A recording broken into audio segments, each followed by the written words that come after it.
یہ رسول پاک علیہ السلام کا فرمان ہے۔ یہ حدیث امام رازی نے لکھی ہے، اور نبی پاک کی فرمان کے لحاظ سے جو چیز ہمارے سامنے آئے نا، اس پر ہماری آنکھیں بھی کھل جانی چاہیے، دل بھی کھل جانا چاہیے کہ کوئی خاص ہی بات تھی جو حضور نے بیان فرمائی صلی اللہ علیہ وسلم۔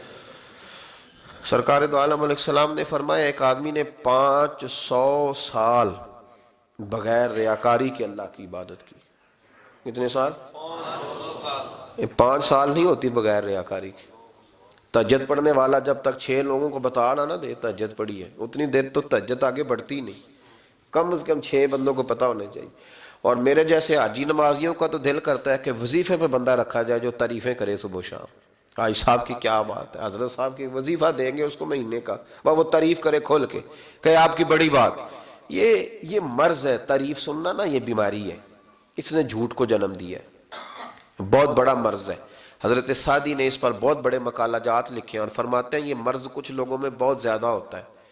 ایک امیروں میں، امیر لوگ ناراض نہ ہو جائیں پر انہوں نے کہا ہے تو کوئی حکمت ہوگی نا، امیروں میں تعریف سننے کا مرض بہت زیادہ ہوتا ہے۔ فرماتے ہیں ایک بادشاہوں میں اور تیسرا عورتوں میں، ان میں یہ بیماری بہت زیادہ ہوتی ہے۔ کوئی تعریف نہ کرے تو خود اپنی کرنی شروع کر دیتے ہیں، خود ہی کہہ دیتے ہیں کہ کیا بات سی، میرے ابا جی تے وہ تے 100 حال چلدا سی تے 150 بندہ ٹکر کر، ابا جی دی چھڑ تو دس تیرے کنے چل دین، تیرے کل کنے بندے روٹی کھاندے، اپنی بات کرنا۔ اقبال کہتے تھے تو وہ آباد تمہارے ہی مگر تم کیا ہو، ہاتھ پہ ہاتھ درے منتظر فردہ، ابا جی کی دادا جی کے چھوڑ اپنی کر، ہمیں تو تیرا پتہ ہے تو اپنی بات کر، تیرے اندر بھی کوئی چیز ہے کہ نہیں۔ ابا دادا تو سب کے بڑے ہیں، حضرت آدم کی اولاد ہے تو حضرت آدم نبی تھے، تو باپ دادا تو سب کے بڑے بڑے ہی ہیں، بات یہ ہے کہ اپنی بات کرنی چاہیے نا۔ تو یہ بیماری ہے، یہ نقص ہے، 500 سال بغیر ریاکاری کی عبادت، اور بیان میرے نبی کریم علیہ السلام فرما رہے ہیں 5، بولیے، یہ بہت بڑا مسئلہ ہے۔ دکھاوا نہ ہو، ریاکاری نہ ہو۔ ہم مجالس میں جاتے ہیں نا جناب، محافل میں،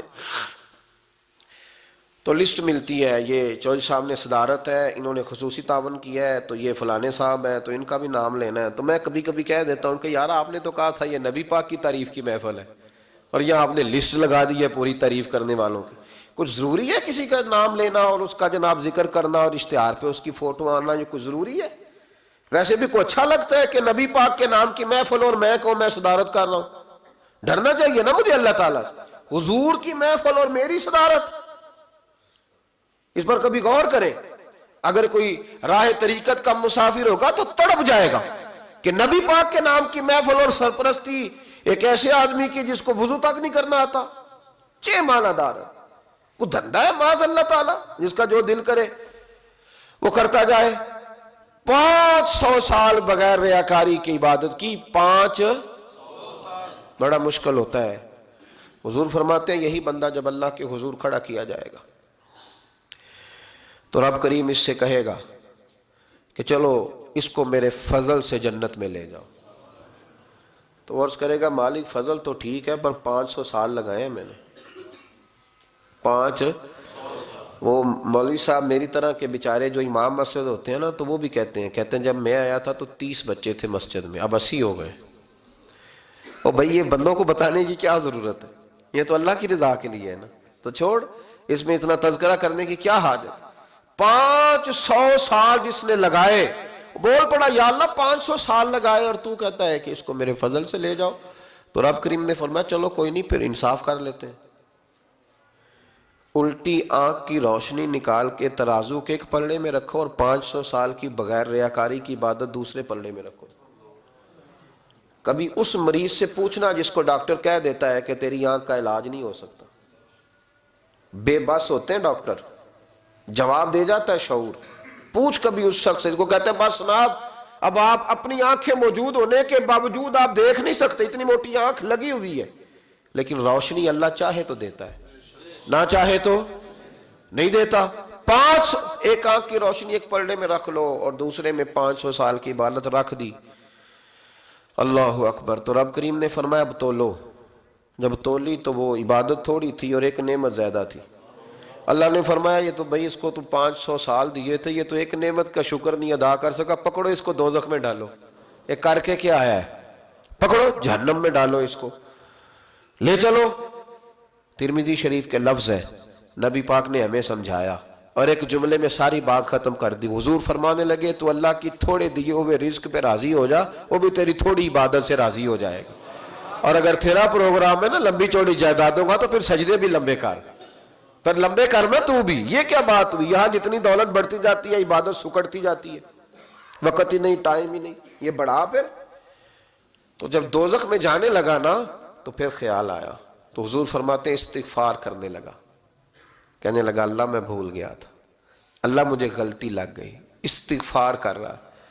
تو جب اس نے استغفار کیا تو رب کریم تو پہلے ہی بڑا قبول کرنے والا ہے. یا اللہ میں بھول گیا تھا, فرمایا چلو جو استغفار کرے اسے تو میں ویسے ہی معاف کر دیا کرتا ہوں, اسے بخش دو, اسے میرے فضل سے جنت میں لے جاؤ. پہلا استغفار. ہمارے بزرگ نے ایک مراقبہ کراتے تھے. مراقبہ ان فی خلق السماوات والارض واختلاف اللیل والنہار لآیات لأولی الالباب. مراقبہ ہوتا تھا اللہ کی نعمتوں پر غور کرنے کا نام. تو اکیلا بیٹھ, گردن جھکا اور غور کر خدا کا فضل کتنا ہے اور میری اس میں محنت کتنی, اس کا شمار کر. اس طرح کر کے 2 خانے بنا, ایک خانے میں اللہ کی نعمت رکھ اور دوسرے میں پھر اپنی محنت رکھ. اس کو کہتے ہیں مراقبہ. یہاں سے مراقبہ سٹارٹ ہوتا ہے. اور اگر تو شکر ادا کر رہا ہے تو پھر ٹھیک ہے, ورنہ پھر استغفار کر, پھر اللہ کے حضور معافی مانگ, پھر اس کے حضور آہوزاری کر, پھر اس سے کہہ کہ وہ معاف کرے. ہم لوگ یہ والا مراقبہ نہیں کرتے, اس لیے جو چیز ہے وہ تو میرا حق تھا, مجھے فٹافٹ دوسری بھی چاہیے. استغفار کریں اس لیے کہ ہم شکر ادا صحیح طور پر کر سکے. پھر اس کے بعد دوسرا استغفار اس وقت ہوتا ہے اللہ اکبر کہ جب انسان باشعور زیادہ ہو پر بے عمل بھی اتنا ہی زیادہ ہو, اسے بھی استغفار زیادہ کرنا چاہیے. اب میرے سمیت کسی بھی آدمی کو چھیڑیں گے نا تو دنیا اور مافیہ کی وہ باتیں کرے گا, لیکن جب اس کا عمل دیکھا جائے گا تو کچا سا, پلپلا سا, کمزور سا. یعنی ایسے لوگ ہیں جو ماں باپ کی عظمت پر 6 گھنٹے تقریر کر سکتے ہیں, لیکن اگر ان کی اماں سے جا کے پوچھا جائے کہ بیٹے کا حال کیا ہے جی, تو کہتے ہیں بڑی تکلیف میں ہو, اپنے بیٹے کے سبب سے وہ بڑی آزمائش کا شکار. بھئی تیری 6 گھنٹے کی تقریر کا معنی کیا ہوا؟ تو لفظوں کے گورکھ دھندے کا ماہر ہے. لفظوں میں ادھر گیا ہوا تھا بڑی دور پنجاب کے ایک شہر میں, تو ایک صاحب مجھے کہنے لگے کہ میری 21ویں سالانہ محفل ہے. میں نے کہا آپ نماز پڑھتے ہیں؟ کہتے نہیں. تو میں نے کہا محفل کا کیا معنی رکھا ہوا ہے آپ نے؟ یہ کیا ہے, رسم ہے؟ فلاں بہت بڑے عالم کو میں نے بلایا, فلاں کو بھی بلایا, فلاں نعت کا بھی. یہ کیا ہے؟ اگر تو نمازی نہیں آج تک, اس کو کیا سمجھتا ہے تو؟ میرے جی فلاں بزرگ سے بھی تعلقات ہے, تو تو نے کیا حاصل کیا ان سے؟ تعلقات کا کیا مطلب ہوتا ہے؟ فوٹو آتی ہے ساتھ, اخباروں میں تصویر لگ گئی, فیس بک پہ آ گیا کہ میں ان سے ملا ہوں, اتنا تعلق ہے؟ یہاں تو بھائی خوشبو کے قریب سے بندہ گزر جائے تو خوشبو آنے لگ جاتی ہے. تو نے پایا کیا؟ شعور ہونا اور عمل نہ ہونا بہت بڑی مصیبت ہے. اس سے اللہ کی بارگاہ میں استغفار کرنا چاہیے. یعنی انسان کو عقل ہو, پتہ ہو, خبر ہو, پر اس کے پاس دھیلے کا عمل نہ ہو. اس کو 3400 حدیث آتی ہو کہ نماز نہ پڑھنے والے کی سزا یہ ہے, پھر بھی نہ پڑھے تو سزا ہے کہ نہیں اللہ کی طرف سے؟ حضرت رومی رحمت اللہ علیہ فرمایا کرتے تھے بہت سارے بندوں کو اللہ سارا کچھ دیتا ہے, مسجد آنے کی توفیق نہیں دیتا. معنی یہ ہے کہ اللہ ان سے ناراض ہے. وہ کہتے ہیں کہ میں بڑا سمارٹ ہوں. تو عقل ہونا اور عمل نہ ہونا, اس پر بھی استغفار کرنا چاہیے. شعور ہو اور انسان کو عمل کی توفیق. یار ساری زندگی گورکھ دھندے میں گزر گئی لوگوں کی, لفظوں کے بڑے ماہر رہے, اور میں ایسے لوگوں کو دیکھتا ہوں تقریریں 6 گھنٹے کی, او ہو 9 گھنٹے کی تقریریں سنتے ہیں, بیٹھتے ہیں مجالس میں, نماز کا وقت آتا تو مصیبت بن جاتی, بھاگتے ہیں, جان چھڑاتے. مسجد کی حاضری 20 منٹ کی بھی صحیح نہیں دے سکتے. کیا ہے یہ کیوں بہت بن گیا تیرے اوپر؟ غور کر, ڈر اللہ سے. میرے نبی کریم علیہ وآلہ وسلم نے ارشاد فرمایا قیامت کے دن کچھ لوگ کئیوں کی بات سن کے جنت میں چلے جائیں گے. اللہ تعالی ہماری پردہ پوشی عطا فرمائے. کہا کچھ تبلیغیں کرنے والے دوزخ کے دروازے پہ کھڑے ہوں گے, تو وہ جنتی کہیں گے کہ مولانا پیر صاحب ہم تو آپ کی بات سن کے جنت میں جا رہے ہیں، تو آپ یہ یہاں کیوں کھڑے ہیں؟ تو وہ کہیں گے ہائے افسوس، میں کہتا تو رہا پر عمل نہ کر سکا۔ میں عمل، اس سے مراد صرف ممبر پہ بیٹھنے والا مولوی نہیں، اس سے ہر وہ شخص مراد ہے جو نصیحتیں تو بڑی کرتا ہے لیکن خود عمل وہ بہت بڑا الفاظ کا ذخیرہ رکھتا ہے، پر عمل کے لیے 2 سجدے بھی صحیح طریقے سے دے سکتا، پھر وہ استغفار کرے، پھر وہ اللہ کی بارگاہ میں معافی مانگے، پھر وہ توبہ کرے، اس لیے کہ جو جتنا بڑا ہوتا تھا نا اس پہ خشیت بھی اتنی زیادہ طاری ہوتی، اس پر خشیت بھی اتنی، جتنا حضرت عمر فاروق رضی اللہ تعالیٰ عنہ کو زخم لگ گیا، شدید زخم لگا، آپ آ گئے، بڑی زیادہ خون بہہ گیا ہے، بہت سارے صحابہ آپ کے گرد جمع ہو گئے، حضرت عبداللہ ابن مسعود بھی آ گئے، تو جناب عمر رونے لگ گئے۔ اب تو رونا آتا ہی نہیں لوگوں کو۔ حضرت محی الدین ابن عربی کہا کرتے تھے جس کو پورا ہفتہ ہو گیا ہے نا وہ طریقت کا مسافر بھی، جاگ رہے ہیں آپ حضرات؟ کہتے تھے جس کو پورا ہفتہ ہو گیا نا طریقت کا مسافر بھی ہے پر اللہ رسول کی یاد میں رویا نہیں۔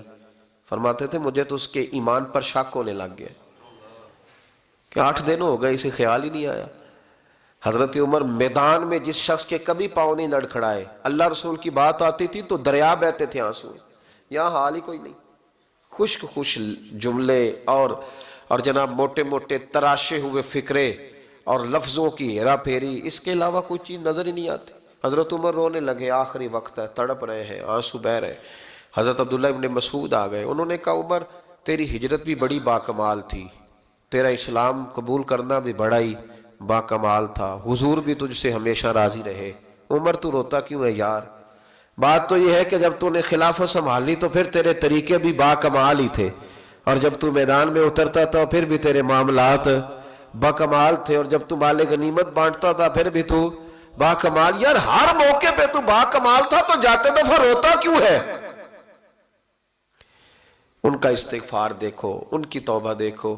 حضرت عمر پھر رو پڑے، کہنے لگے عبداللہ لوگوں کو میری نیکیوں کا پتہ ہے، گناہوں کا تو نہیں نا پتہ، وہ تو میں جانتا ہوں یا میرا مالک جانتا ہے نا، نیکیاں تو سب کے سامنے، پر من آنم کے من دانم جو اندر چھپے ہوئے گناہوں کے ڈھیر ہے وہ تو میں جانتا ہوں۔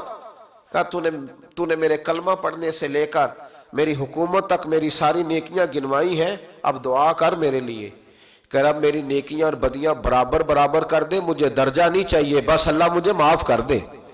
درجوں کی ضرورت نہیں ہے، یہاں تو لوگ درجات لے کے بیٹھے۔ حافظ کہتا ہے کہ میں جتنے آیتیں ہوں گی اتنے میرے درجے بلند ہوں گے، پہلے درجوں والا کام تو کوئی کرنا۔ مولانا کہتے ہیں کہ نور کے ممبر پہ بیٹھوں گا، بھائی پہلے بتا نور کے ممبر کی طرف تیرا سفر بھی جاری ہے کہ نہیں؟ تاجر کہتا ہے کہ میں سخاوت کروں گا تو حضرت عثمان کے ساتھ جگہ ملے گی، پر حضرت عثمان کی سخاوت اور اپنی سخاوت کا فرق بھی دیکھ۔ مجاہد کہتا ہے کہ میں نبی پاک کے جہاد والے صحابہ کی پشت پہ رہوں گا تو پہلے اپنے کام تو دیکھ، اور جب ساری باتیں سمجھ میں نہ آئے تو پھر اللہ کی بارگاہ میں استغفار کر، پھر بیٹھ۔ بڑے لوگ استغفار کرتے، معافی چاہتے، اور یہ استغفار پھر اتنا کرم کرتا، اتنی آسانی کرتا، اس قدر بہتری کرتا کہ وہ مانگ تو اپنے گناہوں کی معافی رہے ہوتے تھے اور اللہ رحمتوں کے دروازے کھول دیتا تھا، اللہ ان پر کرم کے دروازے۔ حضرت امام حسن کے پاس ایک شخص آیا، حضرت امیر معاویہ بھی بیٹھے تھے، تو اس نے امام حسن سے آ کے کہا کہ حضور اولاد نہیں ہے، کوئی دعا کر دے۔ توجہ ہے میری بات پر؟ اب بھی لوگ پیروں کے پاس آتے ہیں نا ماشاءاللہ سے، اللہ خیر فرمائے، تو پیر صاحب اگر وظیفہ بتائیں تو وظیفہ چونکہ پڑھنا پڑتا ہے وہ کام مشکل ہے، لہذا تعویذ تو پیروں نے بھی اب ماشاءاللہ بڑی ترقی کر لی، انہوں نے بھی تعویذ چھپوا کے رکھ لی ہے۔ کون لکھے اتنے تعویذ، جو کہ ہر مرید کو تو تعویذ چاہیے، انہوں نے نا جی تعویذ پکے چھپوا لیے، کچھ نے مورے بنوا لی ہیں۔ دیکھتا رہتا ہوں، میرا شعبہ ہے نا، میں دیکھتا رہتا ہوں کہ مور لگائی، اس کو باندھا، اللہ خیر کرے گا۔ تو اب وہ نفسیاتی معاملہ ہے، ظاہر ہے 100 بندہ تعویذ لے کے گیا ہے تو 1.5 کو تو فرق پڑے گا ہی نا بیچ میں سے، تو جس کو فرق پڑ گیا اس کا فیس بک پہ دے دیا کہ یہ میری کرامت ہے جی، تو جس کا نہ پڑا جی جڑے محرم راز حقیقت دے او تے راز حقیقت کھول دے ہی نہیں، اے جنہ ویکھیا نہیں او کرن گلاں، جنہ ویکھ لیا او تے بول دے ہی نہیں۔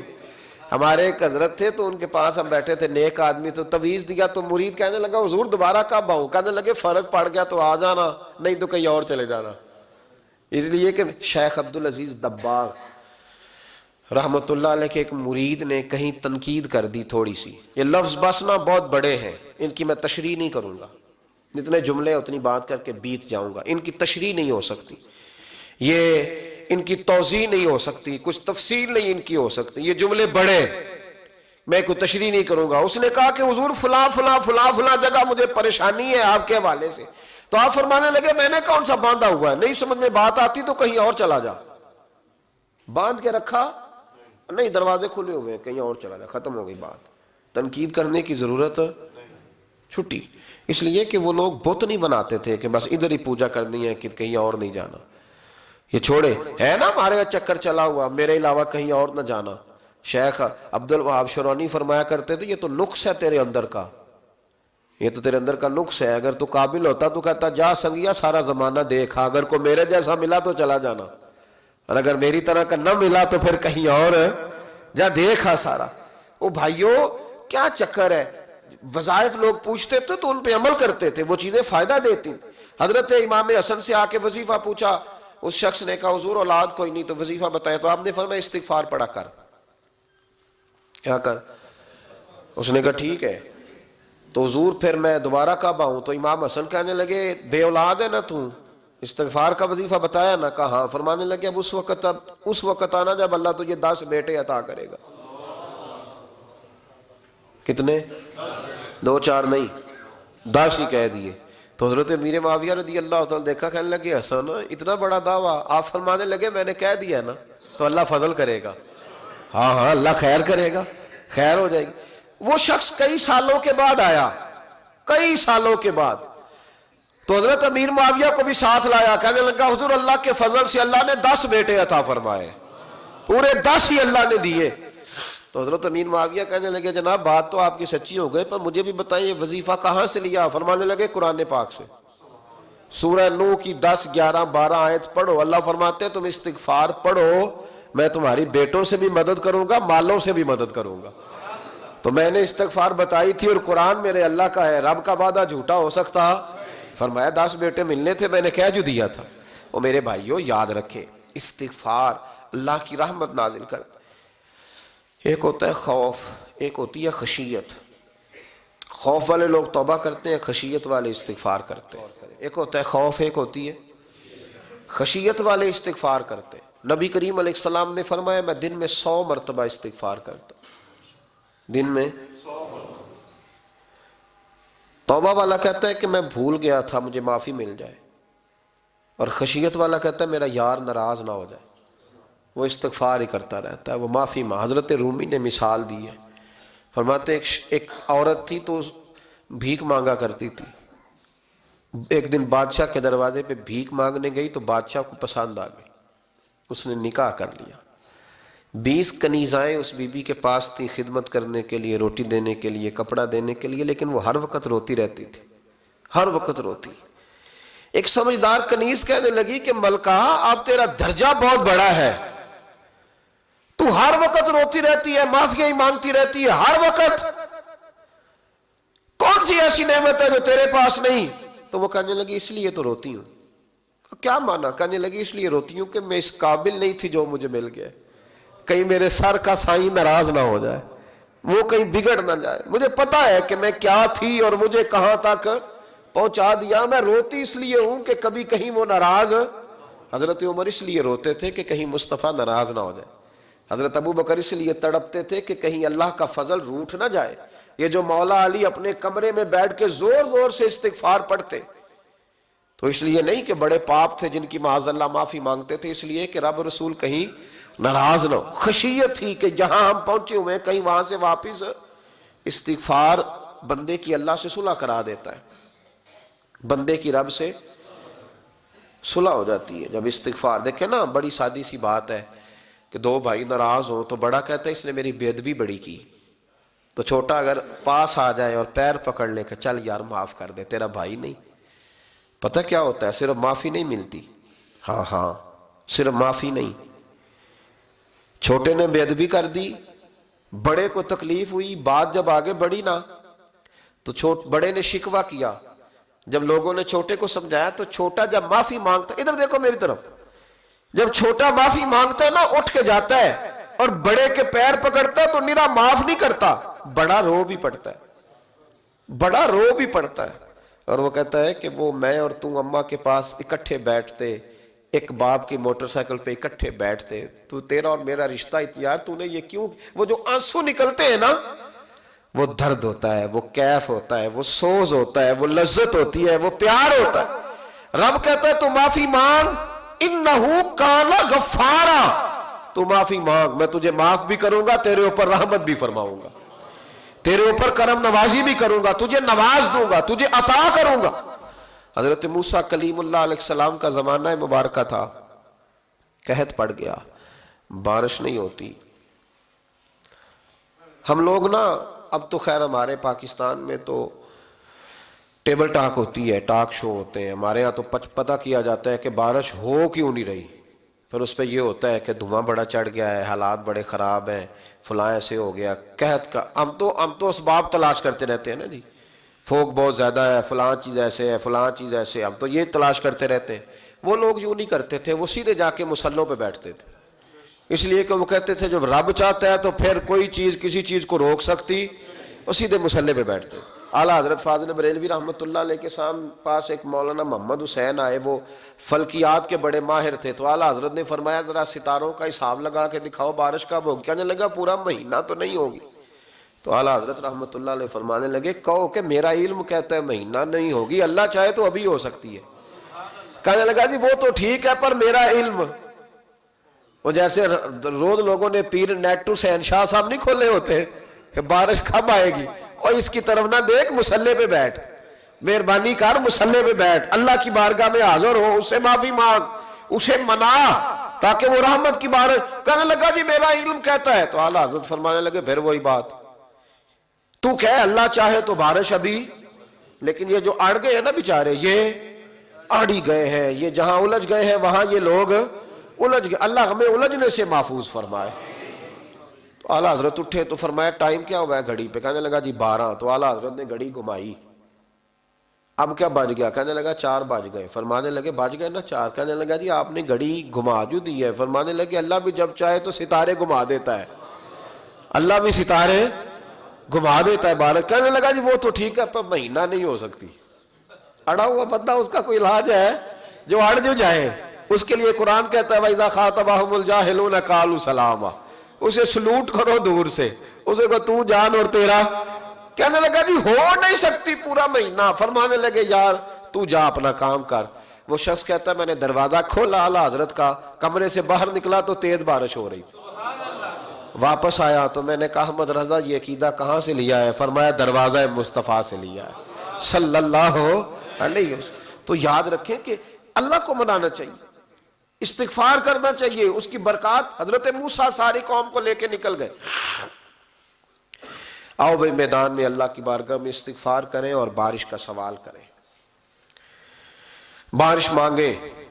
جب باہر نکلے دیر تک دعائیں ہوتی رہیں تو حضرت موسیٰ علیہ السلام کو رب کریم نے وحی فرمائی کہ موسیٰ آپ کی قوم میں نے ایک شخص ہے جس کو 40 سال ہو گئے نافرمانی کرتے، اس نے رب سے صلح نہیں کی۔ کتنے لوگ ہیں؟ ایک، اور 40 سال سے وہ نافرمان ہے، اس کو مجمع سے نکال دو بارش ہو جائے گی۔ اگر ایک گناہگار کی وجہ سے بارش رک جاتی ہے، اور جہاں دروازے کھلے ہوئے ہوں، جہاں تنہائیاں خوفناک ہوں، اور جہاں تباہی اتری ہوئی ہو، اور جہاں لوگ کروڑوں روپیہ مال ہڑپ کر گئے ہوں، اور جہاں علماء کو ہاتھ کڑیاں لگا کے ٹھنڈی زمینوں پہ لٹا دیا جائے اور قوم کہہ رہی ہو اچھا ہوا اچھا ہوا، اور لوگ پھبتیاں اڑا رہے ہوں، مذاق کر رہے ہوں، تو پھر اس قوم پہ کس طرح کر کے فضل الہی۔ اور یہ مولوی کا معاملہ نہیں، یہ تو منبر رسول کا معاملہ ہے۔ میرے مصطفیٰ نے یہ نہیں کہا پیر میرا وارث ہے، حضور نے فرمایا عالم میرے دین کے وارث ہے۔ ہاں حضور نے فرمایا جس نے عالم کے چہرے کا دیدار کیا سمجھے میں نے اپنے نبی کی زیارت کی ہے۔ لیکن یہاں تو خیر یہ عنوان نہیں، ورنہ میں اس پر جاتا ہے۔ تو کہا ایک بندہ ہے 40 سال سے اللہ کی نافرمانی کر رہا ہے، وہ اگر نکل جائے تو بارش ہو جائے گی۔ حضرت موسیٰ نے اعلان کر دیا بھی ایک شخص ہے،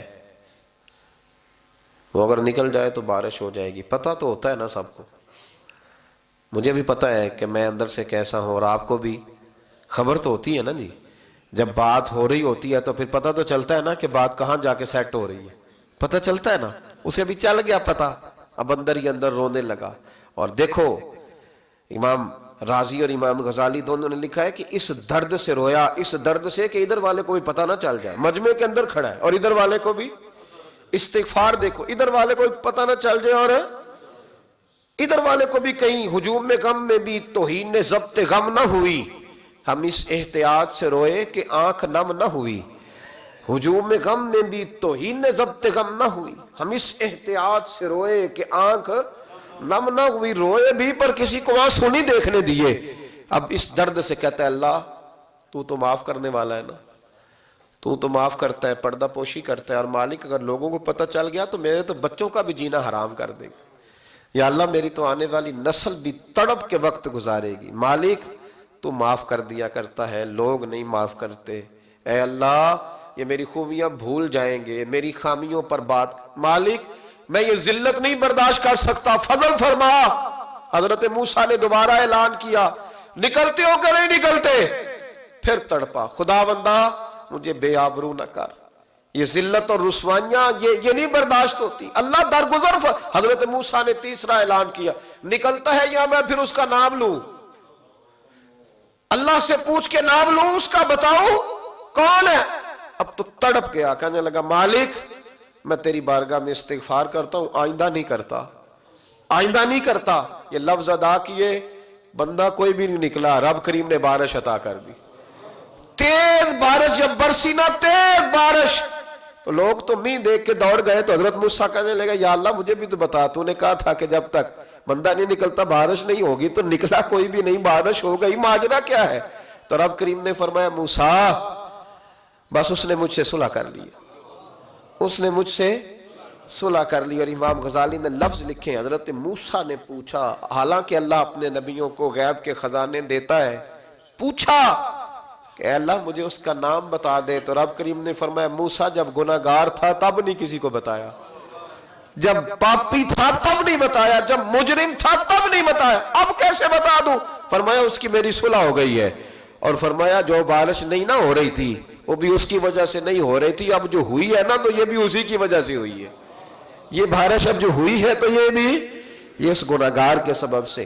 اپنی راتیں اللہ کے ساتھ گزارے، مصلی پہ بیٹھے. میرے صاحب رحمۃ اللہ علیہ سے جب کوئی کہتا نا کہ بڑا پریشان ہوں تو کچھ بتائیں، تو فرماتے آج رات مصلی پہ بیٹھ کے اپنے رب سے بات کرنا، میں بھی بات کروں گا. بندوں کو دکھ بتانے سے عزت میں کمی آتی ہے، اور اگر اللہ کو بندہ اپنے دکھ بتائے تو اللہ عزتیں بڑھا دیتا ہے. ترمذی شریف کی حدیث ہے، نبی پاک علیہ السلام نے فرمایا اگر تو دنیا داروں کو دکھ بتائے گا تو اللہ تجھے غنی نہیں کرے گا، اور اگر تو اپنے رب کو بتائے گا تو اللہ بڑی جلدی تجھے دنیا سے بے نیاز کر دے گا. تجھے لوگوں کی ضرورت نہیں رہے گی. استغفار کریں، کثرت سے کریں، ذوق سے کریں، مصلی آباد رکھیں. ہر شے دیکھو نا، جس طرح کھانے کی میز آباد رہتی ہے، بستر آباد رہتا ہے، ہمارے دیگر معاملات، اگر مصلی نہ آباد رہے تو روح بے چین رہتی ہے، طبیعت بے قرار رہتی ہے. انسان میں نے دیکھا ہے بڑے بڑے سمجھدار لوگ پاگلوں جیسی زندگی گزار رہے ہیں، بولتے جا رہے ہیں، بولتے جا رہے ہیں، بولتے جا رہے ہیں، ایسے کسی کو کوئی خبر کہ 6 فون اٹھائے ہوئے ہیں، ایسے جیسے ڈسٹرب ہو گئے مینٹلی طور پر. وجہ کیا ہے کہ ان سے جان نہیں چھڑاتے. کبھی سارے موبائل بند کر کے نا، سارے بچے ہر چیز سائیڈ پہ کر کے مصلی پہ بھی آنا چاہیے. اور مالک تو بڑا ہی کریم ہے، اللہ تو بڑا ہی کنز المال کی حدیث سنا کے بعد سمیٹتا ہوں.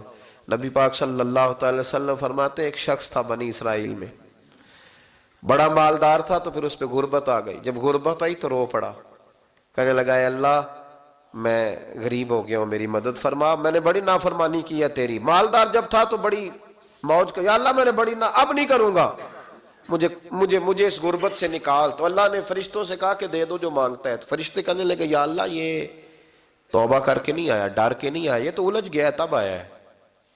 یہ تجھ سے ڈر کے ہوتا ہے نا ایسے کہ لوگ اللہ سے نہیں ڈرتے جتنا غربتوں سے معاذ اللہ ڈرتے ہیں. یا اللہ یہ تو وہ الجھ گیا تب آیا. تو اللہ نے فرمایا پتہ مجھے بھی ہے لیکن آ تو گیا ہے نا، چلو دے دو. تو کہا یا اللہ اگر دے دیا تو دوبارہ نہیں آئے گا. فرمایا اس کا بھی مجھے پتا ہے. تم دے دو. اسے دے دیا. جب دولت مل گئی نا تو کہنے لگا اوہو وہ تو میں نے اس طریقہ سے ہی استعمال کیا اس لیے کامیاب ہو گیا. پھر کچھ وقت گزرا تو پھر الجھ گیا, پھر قرضے چڑھ گئے, پھر سارے علاج کر. کہنے لگا یا اللہ اب نہیں کرتا, اب معاف کر دے. 70 دفعہ توبہ کی اور 70 دفعہ توڑی. حبیب کریم فرماتے ایک دن بستر پہ تھا, آسانی تھی, 70 دفعہ فرشتوں نے کہا یا اللہ یہ جھوٹا ہے, جھوٹ بولتا ہے, یہ تو غربت ہے, یہ تو تیری بارگاہ میں آیا ورنہ کبھی نہ آتا, بیمار ہوا ہے تو آیا, اس کا تو بچہ بیمار ہوا ہے تو آیا ورنہ کبھی نہ آتا.